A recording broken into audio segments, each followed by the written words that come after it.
그리고 하루의 삶을 시작했습니다.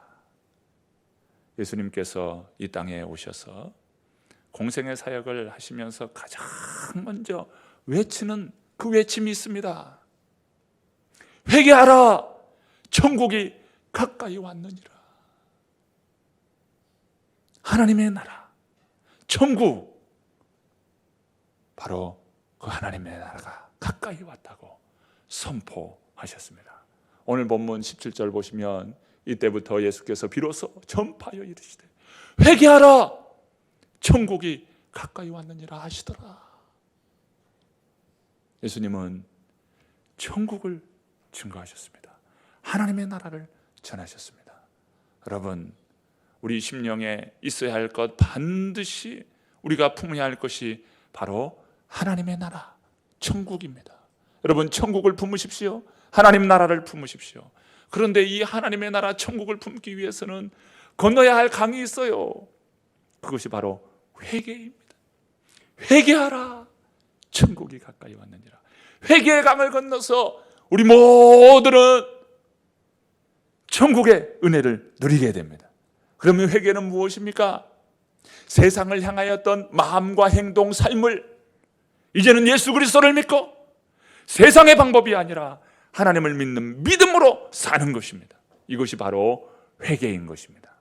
단순히 말 몇 마디 하는 것이 회개가 아니라 나의 생각, 나의 행동, 나의 삶을 바꾸었어. 이제는 예수 그리스도를 믿는 믿음의 삶을 살아가는 것, 그것이 바로 회개인 것이죠. 그 회개를 통해서 우리 주님께서 주시는 것은 바로 천국, 하나님의 나라입니다. 우리 성도님들은 하나님의 나라를 품고 사시기를 바랍니다. 예수님께서 이제 메시아로서의 이 사역, 즉 이 메시아로서의 사역을 한마디로 말하면 공생애라고 표현합니다. 이 공생애를 시작하시면서 오늘 본문의 말씀을 통해서 볼 때 예수님께서 언제 공생애 사역을 시작하셨나, 공생애 때 시작을 말씀하고 있고요. 그리고 공생애 시작할 때 어디서부터, 장소에 대하여 말씀합니다.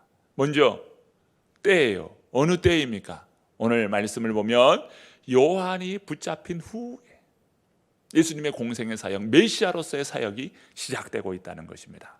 본문 12절, 13절 말씀을 함께 읽어볼까요? 함께 읽습니다. 예수께서 요한이 잡혔음을 들으시고 갈릴리로 물러가셨다가 나사렛을 떠나 스불론과 납달리 지경 해변에 있는 가버나움에 가서 사시니. 자, 예수님께서 공생의 사역을 시작하실 때는 세례 요한이 잡혔을 때입니다. 세례 요한은 어떤 사람입니까? 구약 선지자의 마지막 선지자예요. 그리고 이 마지막 때에 이 세례 요한이 사역했고 이제 새로운 시대가 도래했다는 거예요. 바로 예수님의 사역이 시작돼요. 메시아로서의 사역이 시작됐다는 겁니다. 찬란한 태양이 떠오르면요, 그 밤 동안 밝혔던 별빛과 달빛은요, 그 찬란한 태양빛에 가려지게 됩니다. 왜 그래요? 태양빛이 너무도 환하니까 그 모든 빛은 그 빛 안에 다 파묻히는 것입니다. 바로 예수님께서 메시아로서의 사역, 그 때가 도래하였다는 것입니다. 그래서 구약 예언의 시대가 끝나고 이제는 새로운 메시아 시대, 하나님의 나라, 그 은혜의 역사가 이제 시작되었다는 것입니다. 그러면서 장소를 말씀하는데요, 그 장소가 어디냐, 어디서부터 시작되었나? 바로 그곳은 갈릴리 가버나움이었다는 것입니다. 갈릴리 가버나움, 그곳은 어떤 곳입니까? 그곳은 멸시와 천대를 받는 장소였어요. 갈릴리 가버나움. 저도 사역을 처음 시작했을 때가 떠오릅니다.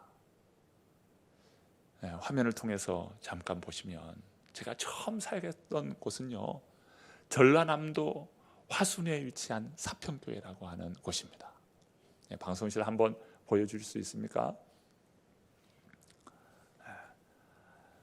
어두워가지고 잘 보이시지 않죠? 여기 보면은 이게 이제 교회입니다. 제가 사역했을 때는 이 나무들이 아주 작았어요. 작았는데 얼마나 커진지 제가 이 사진 보고, 야, 나무가 많이 컸구나. 벌써 25년 전입니다. 이때가 25년 전에. 그때 이렇게 나무들이 있었어요. 이 가운데 보면은 참 이 동산이 하나가 조그맣게 있습니다. 여기서 차를 빙글빙글 돌려서 주차도 하고 하는 그런 곳이 있고요. 여기에 교회 건물이 아주 아름답게, 당시로서는 참 시골 교회인데 아름다운 그런 교회였어요. 아주 시골의 그 논 한가운데 교회가 우뚝 높이 솟아있는 모습이었습니다. 어딜 가든지 교회가 다 보일 수 있도록 그런 곳에 자리를 잡고 있었어요. 바로 이 다리가 있죠? 이 다리를 건너면 이제 마을이 이제 쭉 길게 이어져서 저기 이제 버스까지 가는 곳까지 쭉 마을이 이루어져 있어요. 이 사평이라고 하는 시골에 처음 제가 사역을 했었습니다. 그리고 이어서 제가 군에 가서 저는 이제 포병 장교로 임관해서요, 교회 갔는데 그 부대에 교회가 얼마나 낡았던지, 옛날 3구 벽돌에 이 스레트로 지어진 그런 곳이었고, 문은 다 문도 없어요. 겨울인데 비닐로 이렇게 나무를 데워가지고 그런 문을 열고 가는 겁니다. 창문도 없어요. 창문이 본래 있는데 그곳은 다 비닐로 막았어요. 그런 아주 쓰러져가는 그런 곳에 장병들이 예배를 하고 있었습니다. 그때 부대장이 저를 딱 보자마자 하나님께서 보냈노라고 첫 마디가 그랬어요. 이유인즉 교회 건축을 위해서 기도하고 있었다는 거예요. 그러면서 교회 건축이 제가 가던 그 해부터 이제 봄부터 시작을 해서, 제가 겨울에 갔는데 봄부터 시작해서 교회 건축을 위한 그런 모임들을 갖고 교회를 건축을 했어요. 참 얼마나 감격스럽게 그 예배당에 섰는데, 장병들을 제가 성가대를 조직을 해가지고 그날 그 입당하는 그 예배시 장병들과 함께 찬양하고 대대장이 앞에서 그 이야기를 하는데 말 몇 마디에 그냥 울컥해가지고 하나님 앞에 감사하노라고 그랬던 이 부대에서의 하나님께서 이렇게 교회를 건축하게 하시고, 그리고 저녁 후에는요, 이 전라남도 이 광주에 있는 월강교회라고 하는 곳입니다. 자, 또 화면 한번 보실까요?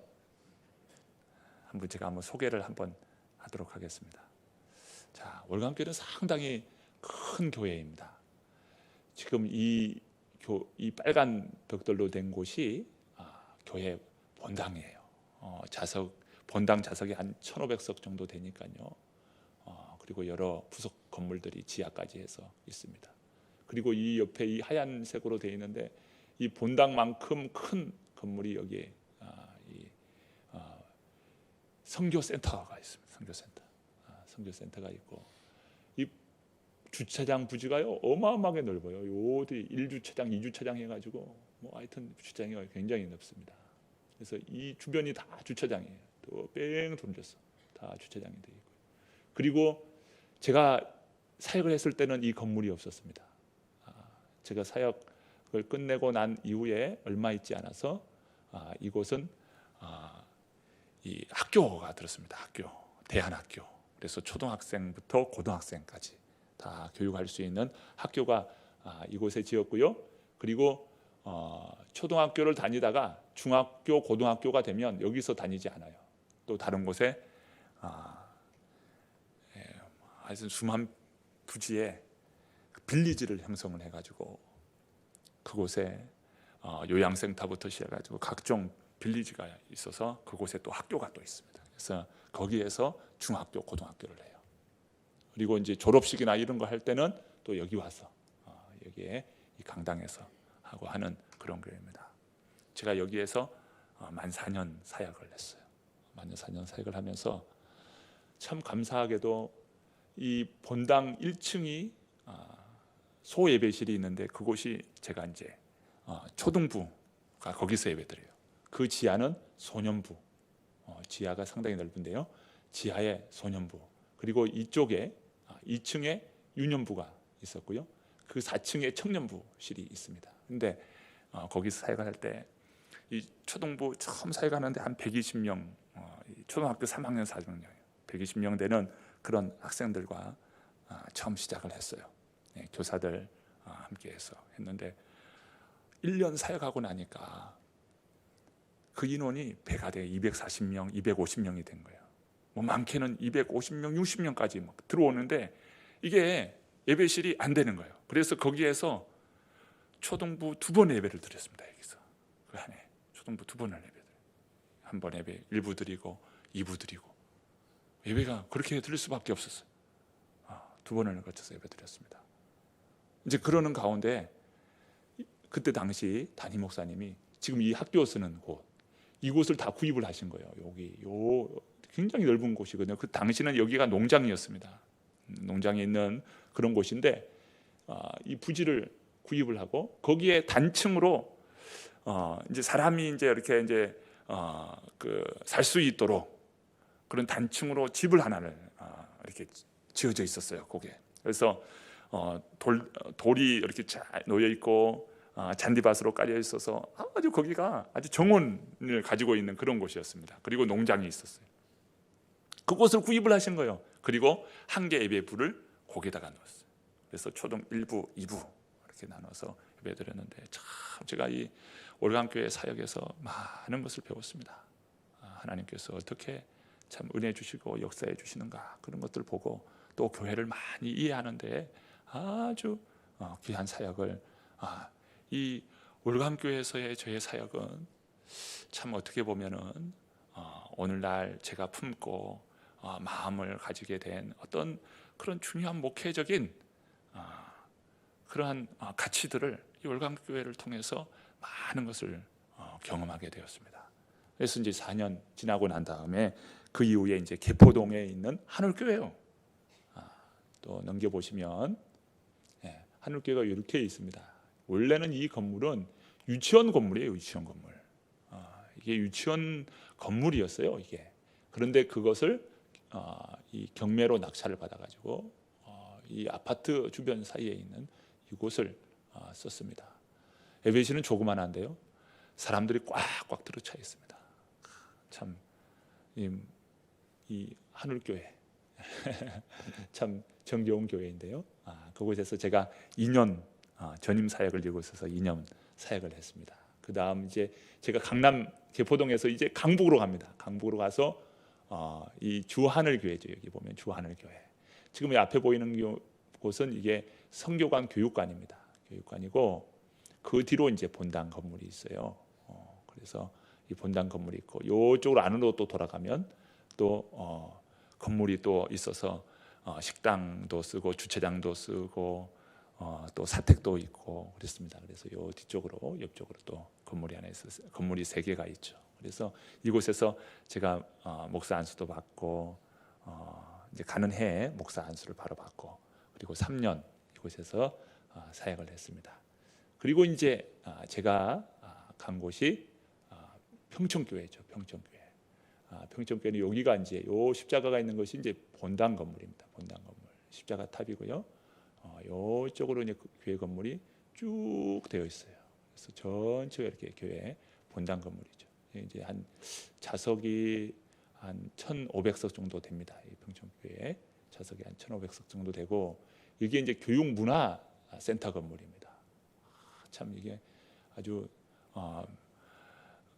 참 너무 잘 지어진 그런 교육문화센터죠. 저 문화센터에서 많은 강좌가 이루어지는데 약 한 1,500명 정도가 저 강좌에 들어와 가지고 그렇게 활용하고 했습니다. 이제 코로나 전에 그렇게 활용했고 코로나 후에는 많은 변화가 아마 있었던 것으로 압니다. 그래서 저곳에서 제가 7년 사역을 했죠.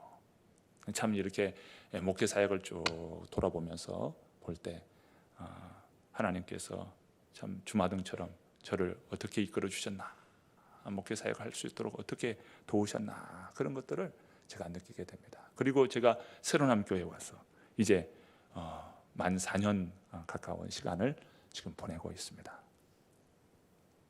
예수님께서 이 갈릴리 가버나움에서 사역을 시작하셨죠. 이 갈릴리 가버나움은요, 멸시천대의 그런 상징적인 곳입니다. 얼마나 그곳은요, 참 많은 사람으로부터 멸시를 받았던지. 갈릴리에서 선한 것이 날 수 있느냐 이거예요. 나사렛에서 선한 것이 날 수 있느냐 이거예요. 심지어 그곳에는요, 이방 사람들이 많이 살았기 때문에 이방의 땅 갈릴리라고 불려졌던 곳입니다. 오늘 말씀에도 보면요, 15절에 보면 이렇게 나오죠. 스불론 땅과 납달리 땅과 요단강 저편 해변길과 이방의 갈릴리요. 예수님은요, 유대 그 지도자들로부터 굉장히 공격을 받았습니다. 왜 그랬을까요? 예수님이 그 갈릴리 출신이다 이거예요. 왜냐하면 그때 당시는 이런 지방색 어느 출신이냐, 이것을 굉장히 따졌던 그런 시대였거든요. 그런데 예수님은 어떻습니까? 이런 이방의 갈릴리 가버나움, 그곳을 선교센터가 되게 하셨다는 거예요.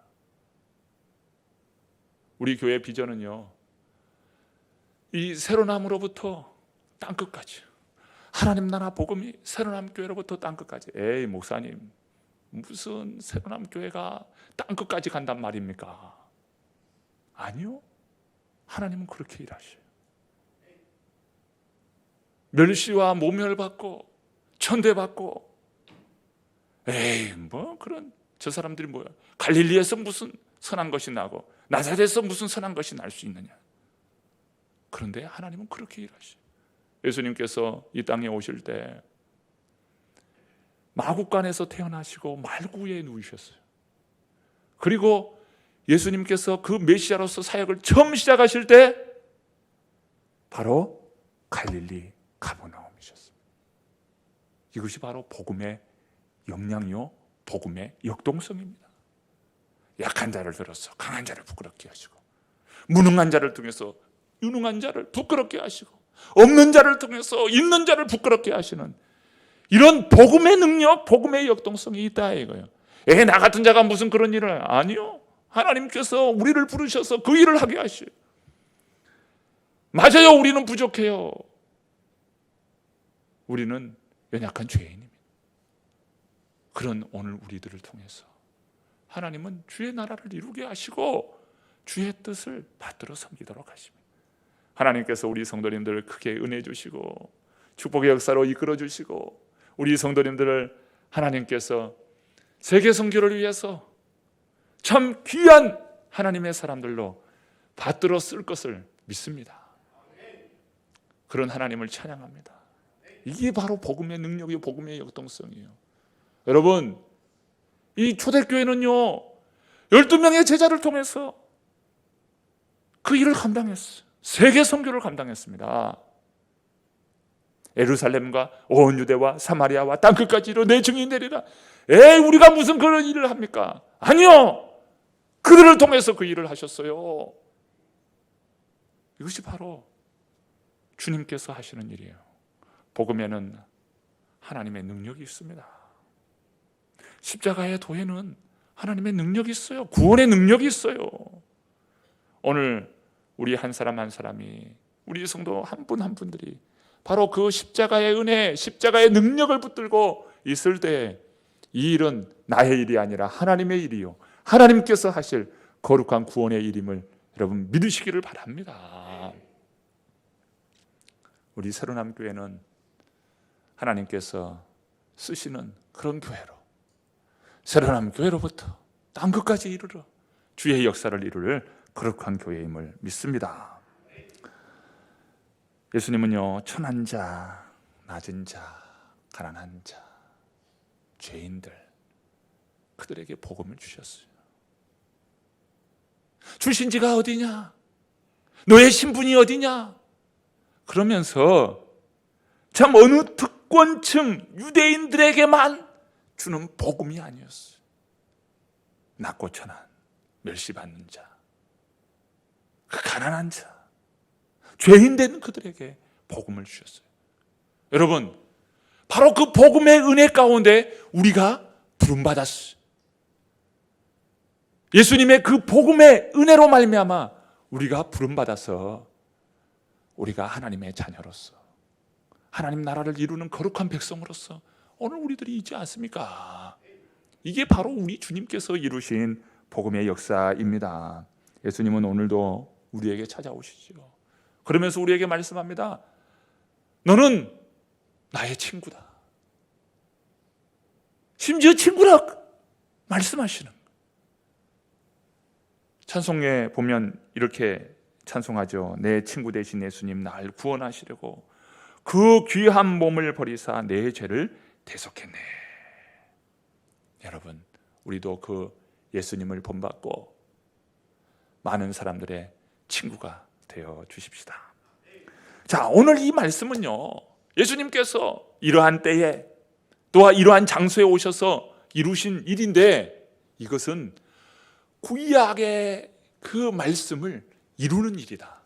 구약의 말씀을 성취하는 일이라고 기록하고 있습니다. 자, 본문 14절과 15절 말씀인데요, 같이 한번 읽어봅니다.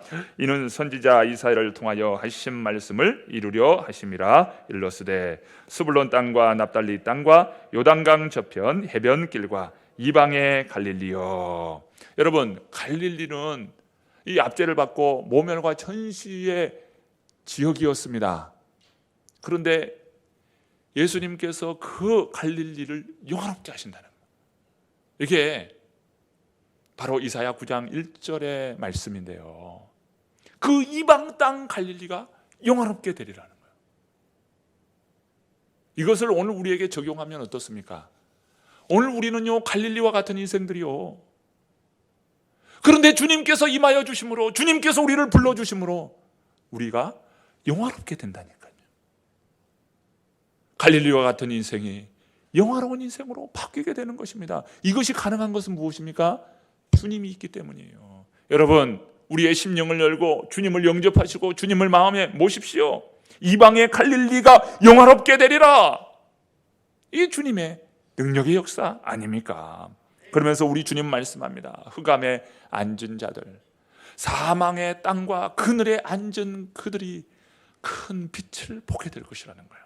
자, 본문 16절 말씀입니다. 함께 읽습니다.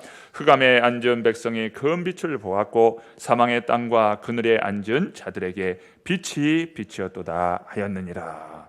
여기서 흑암에 앉은 백성, 그리고 사망의 땅과 그늘진 곳에 앉아있는 자, 이들은 누구입니까? 바로 멸시 천대를 받고 있는 인생들이에요. 그들은요, 그냥 서 있는 것도 아니고 뛰어가는 거, 걸어가는 것도 아니고 어떻게 했습니까? 절망 가운데 그늘에 앉아있는 자예요. 이게 앉아있다는 것은 무엇입니까? 절망 가운데 있다는 표현이에요.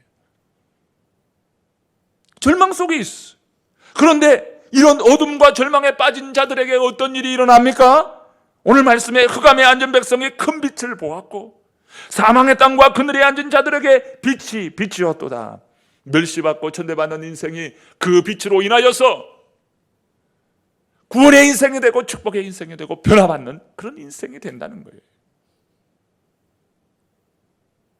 이 일이 성취하게 되었다.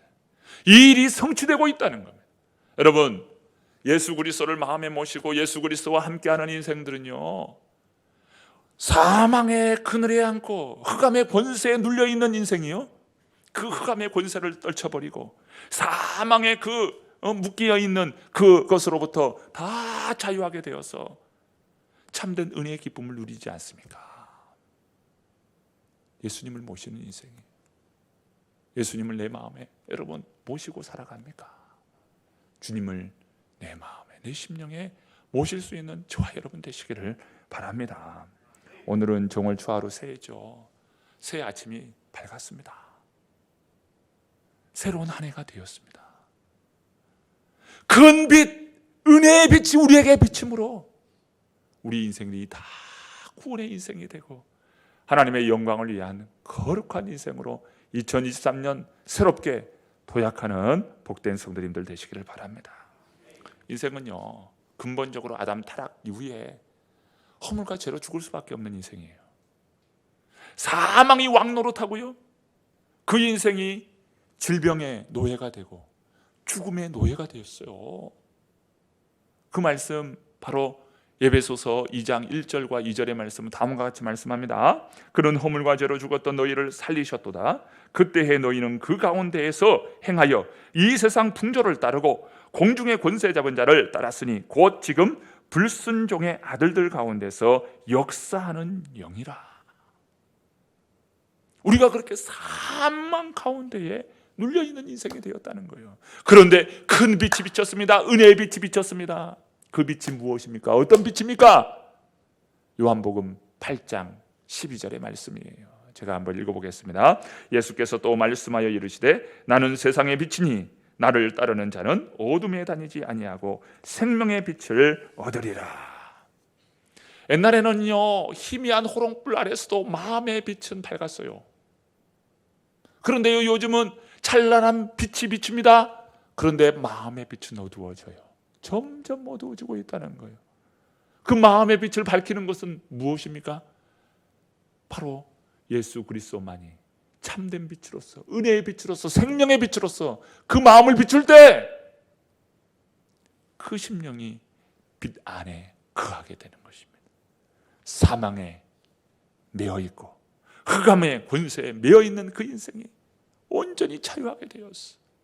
참된 빛 안에서 그 생명의 풍성함을 누리고 우리 주님께서 주시는 그 진리의 빛 위에서 강하고 담대하게 서나가는 것 아니겠습니까?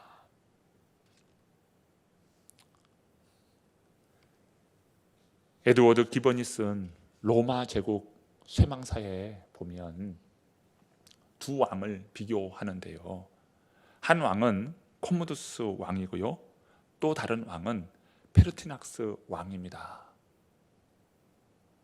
이 코모두스 왕은요, 이 로마 역사에 가장 악한 왕으로 평가합니다. 그리고 페르티낙스 황제는 로마 역사에 가장 선한 왕으로 평가를 합니다. 코모두스 왕은 사치와 향락에 쩌들어 살았어요. 그리고 모든 사람들을 참 착폭하고 심지어 충신마저도 죽이는 거예요. 마음에 들지 않으면 가차없이 죽이는 겁니다. 그런데 점점 그것이 더 심해지는 거예요. 참다 백성이 견디다 그런 가운데 그 신하들 가운데 몇 사람이 포도주의 독약을 타서 그를 독살을 합니다.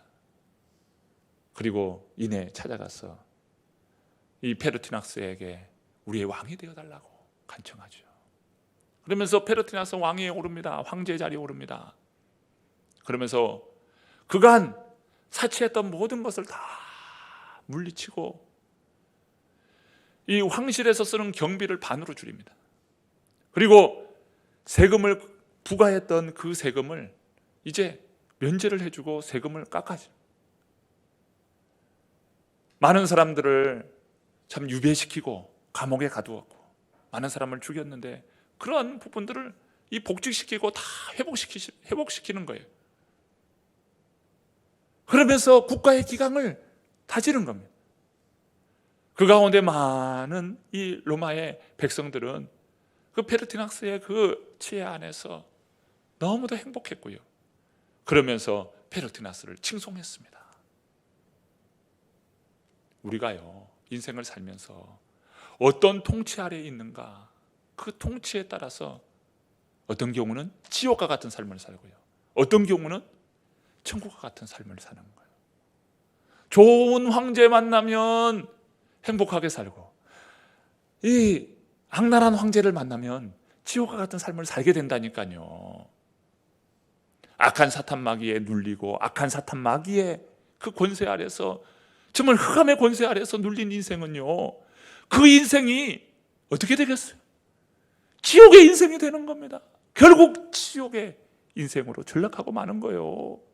그러나 우리 하나님의 은혜의 통치를 받게 되면 그 인생은 천국 인생이 되는 것입니다.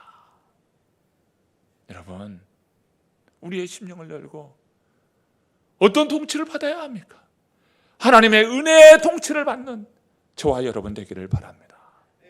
바울은요, 디모데 후서 4장 18절에 다음과 같은 말씀을 합니다. 주께서 나를 모든 악한 일에서 건져내시고 또 그의 천국에 들어가도록 구원하시리니 그에게 영광이 세세 무궁토록 있을지어다. 아멘. 무엇입니까? 우리 주님께서 우리를 천국으로 들어가시도록 이끌어 주시고 그 영광이 세세 무궁하다. 여러분, 오늘 우리 모든 성도님들은 이런 천국의 은혜를 누리며 살아가시기를 바랍니다. 그것은요, 흑암의 권세를 묻고 은혜의 빛, 진리의 빛 가운데 거하는 거예요. 참된 진리의 빛, 생명의 빛 되시는 예수님을 믿는 것입니다. 그 주님을 믿는 데에 지쳐지지 말기를 바랍니다. 세상 일에는 막 발이 빨라요. 마음도 빨라요. 어서 해야 되겠어요. 그런데 주의 일에는 게으러요. 주님께 예배하는 것도 게으르고 주님을 향한 그 마음도 더디고, 세상 일은 그렇게 빠르는데 주님을 위한 일은 이렇게 더디단 말이에요. 여러분, 우리의 진짜 행복이 어디에 있습니까? 진짜 성공이 어디에 있습니까? 우리 주님 그 믿는 믿음을 통하여서 나오는 것 아니겠습니까? 사망에 그늘진 자들, 그 인생들이 구원함을 얻고 참된 은혜의 기쁨을 누리는 복된 역사가 있기를 바랍니다. 우리 주님께서 우리 성도님들을 다 빛의 자녀로 불러주셨어요. 그러므로 어디를 가든지 이 은혜의 빛을 드러내는 저와 여러분 되기를 간절히 축원합니다.